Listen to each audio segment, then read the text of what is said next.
This is the real-time rows, and we're being asked to solve an algebraic equation here where we have a variable in the exponent, right? We've got this x up here in the exponent. Now, there's only one way to solve these. Well, there's two. I mean, if you have a calculator that has a solver, you could use that.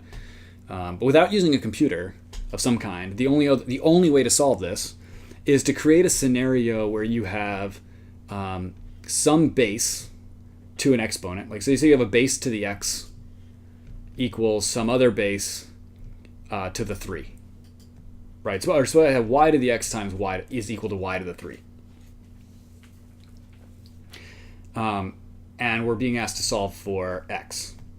Well, because the base is the same on both sides of these, in order for this equation to be true, it must be true that x equals 3. So that's how you would solve that. Now, we don't have that in this equation, but perhaps we can create it, and that will be the game, is to see can we create a common base on both sides of the equation. So what that means, since we have a 243 as a base here and a 27 as a base there, we need to find some common root of 27 and 243 to make these work. Now, I happen to know that 27 is 3 cubed. So that would be something that you might want to memorize. That was the clue that helped me unlock this. So 27 is 3 cubed. And then I did not know this, but I guessed, okay, 243, that's probably, I'm guessing that they set this problem up this way. That's probably a power of 3. So you can plug these into your calculator. 3 to the 4th is 81. 3 to the 5th is 243.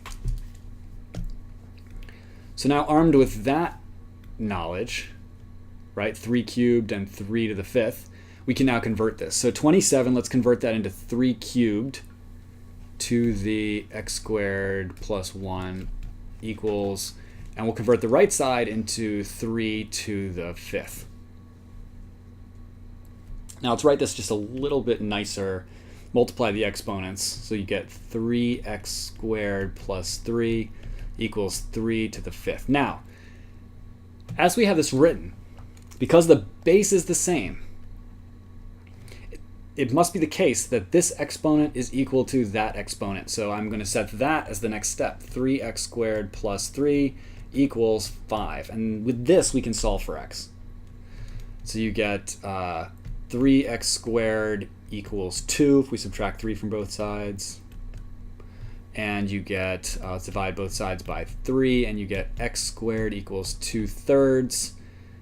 Take the square root of both sides, and we get x equals plus or minus root 2/3.